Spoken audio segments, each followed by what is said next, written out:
Si vous marchez dehors, à cette heure et en ce lieu, c'est que vous désirez quelque chose que vous n'avez pas. Et cette chose, moi,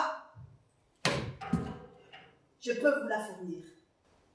Car si je suis à cette place depuis plus longtemps que vous, et pour plus longtemps que vous, et que même cette heure qui est celle des rapports sauvages entre les hommes et les animaux ne m'en chasse pas, c'est que j'ai ce qu'il faut pour satisfaire le désir qui passe devant moi. C'est pourquoi je m'approche de vous, les mains ouvertes et les paumes tournées vers vous, avec l'humilité de celle qui propose face à celui qui achète, avec l'humilité de celle qui possède face à celui qui désire. Et je vois votre désir, comme on voit une lumière qui s'allume à une fenêtre tout en haut d'un immeuble dans le crépuscule. Et je m'approche de vous comme le crépuscule approche cette première lumière, doucement, respectueusement, peut-être affectueusement, laissant tout en bas dans la rue l'homme et l'animal tirer sur la laisse et se montrer sauvagement les dents. Non pas que j'ai deviné ce que vous pouvez désirer, ou que je sois pressée de le connaître, car le désir d'un acheteur est la plus mélancolique chose qui soit, qu'on contemple comme un petit secret qui ne demande qu'à être percé. Qu'on prend son temps avant de percer, comme un cadeau que l'on reçoit emballé et dont on prend son temps à tirer la ficelle. Je ne marche pas à un certain endroit, il y a une certaine heure. Je marche tout court, allant d'un point à un autre, pour affaires privées, qui se traitent en ces points et non pas en parcours. Je ne connais aucun crépuscule, ni aucune sorte de désir. Je veux ignorer les accidents de mon parcours. J'allais de cette fenêtre éclairée, derrière moi là-haut, à cette autre fenêtre éclairée, là-bas, devant moi, selon une ligne bien droite, qui passe à travers vous, parce que vous vous y êtes délibérément placé. Alors, ne refusez pas de me dire, je vous en prie, l'objet de votre fièvre, de votre regard sur moi. La raison de me la dire, eh bien, s'il s'agit d'une point blesser votre dignité, dites-la moi comme on l'a dit à un arbre, ou face au mur d'une prison, ou dans la solitude d'un champ de coton, où l'on se promène nu la nuit. De me la dire sans même me regarder. Vous êtes un bandit trop étrange qui ne vole rien, ou tarde trop à voler. Non, non, non, non, non, non, non, non. Qui commence par toutes les façons qu'il y a de dire oui, oui, oui, oui, oui, oui. Comme les coquettes qui essaient toutes les chemises et toutes les chaussures pour n'en prendre qu'une. Et le plaisir qu'elles ont à les essayer toutes ne fait que du plaisir qu'elles ont de toutes les refuser. Décidez-vous. Montrez-vous.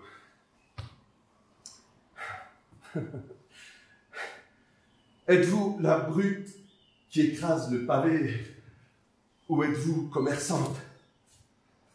Dans ce cas, étalez votre marchandise d'abord et l'on s'attardera à la regarder.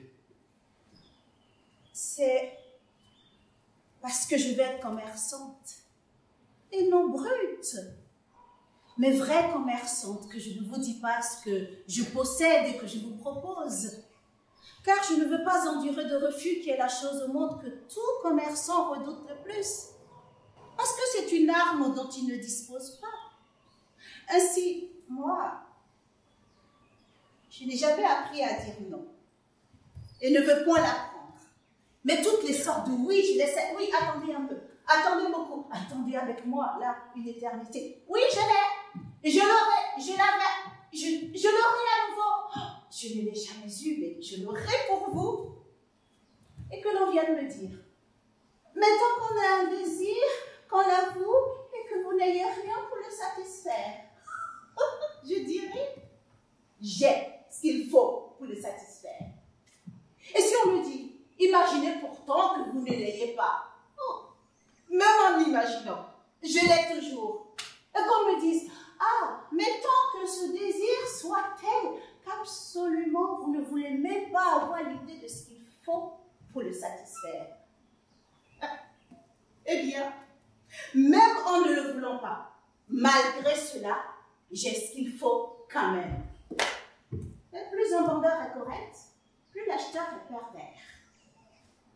Tout vendeur cherche à satisfaire un désir qu'il ne connaît pas encore, tandis que l'acheteur soumet son désir à la satisfaction première de pouvoir refuser ce qu'on lui propose. Ainsi, son désir est exalté par le refus et il oublie son désir dans le plaisir qu'il a d'humilier le vendeur. Mais que faire de son regard? Regarder vers le ciel me rend nostalgique et fixer le sol m'attriste. Regretter quelque chose et se souvenir qu'on ne l'a pas sont tous deux également accablants. Méfiez-vous. Méfiez-vous du marchand. Le marchand que l'on voit est plus jaloux que le propriétaire que l'on pille. Méfiez-vous du marchand. Son discours a l'apparence du respect, l'apparence de la douceur, l'apparence de l'humilité, l'apparence de l'amour, l'apparence seulement. Qu'est-ce donc que vous avez perdu et que je n'ai pas gagné? Car j'ai beau fouiller ma mémoire, je n'ai rien gagné, moi. Je veux bien payer le prix des choses, mais je ne pourrais pas le vent, l'obscurité, le rien qui est entre nous. Si vous avez perdu quelque chose, si votre fortune est plus légère après m'avoir rencontré, où donc est passé ce qui nous manque à tous deux? Montrez-moi. Non, je n'ai joui de rien. Non, je ne paierai rien. Venez avec moi, cherchons du monde, car la solitude nous fatigue. Il y a cette veste que vous n'avez pas prise quand je vous ai tendu. Et maintenant, il va bien falloir que vous vous baissiez pour la ramasser. Si toutefois j'ai craché sur quelque chose, je l'ai fait sur des généralités et sur un habit qui n'est qu'un habit. Et si c'est dans votre direction, ce n'est pas contre vous. Et vous n'aviez aucun mouvement à faire pour esquiver le crachat. Et si vous faites un mouvement pour le recevoir dans la figure par goût, par perversité ou par calcul, il n'empêche que ce n'est qu'à ce bout de chiffon que j'ai montré que mépris. Et un bout de chiffon ne demande pas de tonte. Non, je ne courrai pas le dos devant vous, cela est impossible. Je n'ai pas la souplesse d'un phénomène de foi. Il est des mouvements que l'homme ne peut pas faire comme de se lécher soi-même son cul. Je ne ferai pas une tentation que je n'ai pas vue. Il n'est pas convenable pour un homme de laisser insulter son habit. Car c'est la vraie injustice de ce monde. Et c'est du hasard de la naissance d'un homme, du hasard du lieu et de l'heure. La seule justice, c'est son vêtement. L'habit d'un homme, c'est mieux que lui-même. C'est ce qu'il a de plus sacré. Lui-même qui ne souffre pas. Le point d'équilibre où la justice balance l'injustice. Et il ne faut pas malmener ce point-là. C'est pourquoi il faut juger un homme à son habit. Non à son visage, ni à son bras, ni à sa peau. Et s'il est normal de cracher sur la naissance d'un homme, il est dangereux de cracher sur sa rébellion. Méfiez-vous du client. Il a l'air de chercher une chose alors qu'il en veut une autre, dont le vendeur ne se doute pas et qu'il obtiendra finalement. Si vous fuyez, je vous suivrai. Si vous tombiez sous mes coups, je resterai auprès de vous pour votre réveil. Et si vous décidez de ne pas vous réveiller, je resterai à côté de vous, dans votre sommeil, dans votre inconscient, au-delà.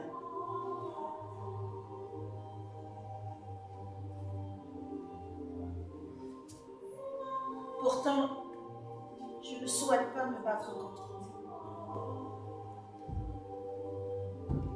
Je ne crains pas de me battre, mais je redoute les règles que je ne connais pas. Il n'y a pas de règles.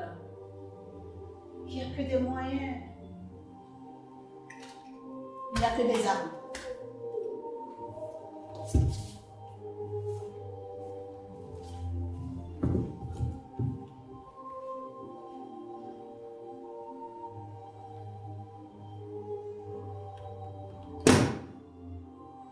Essayez de m'atteindre, vous n'y arriverez pas. Essayez de me blesser. Quand le sang coulerait, eh bien, ce sera des deux côtés. Et inéluctablement, le sang nous unira. Comme deux Indiens au coin du feu qui échangent leur sang au milieu des animaux sauvages.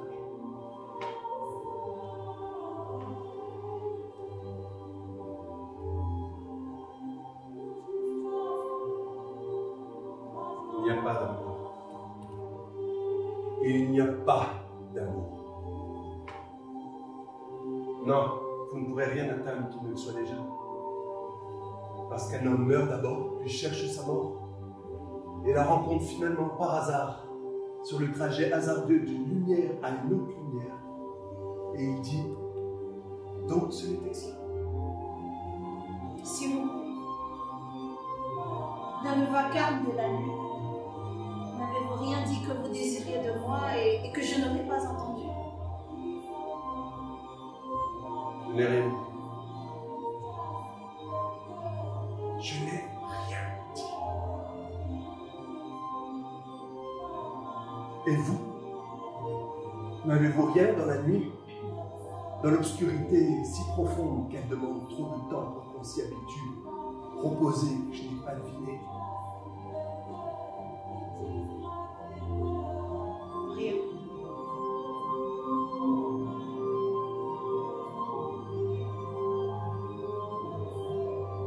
Alors quelle arme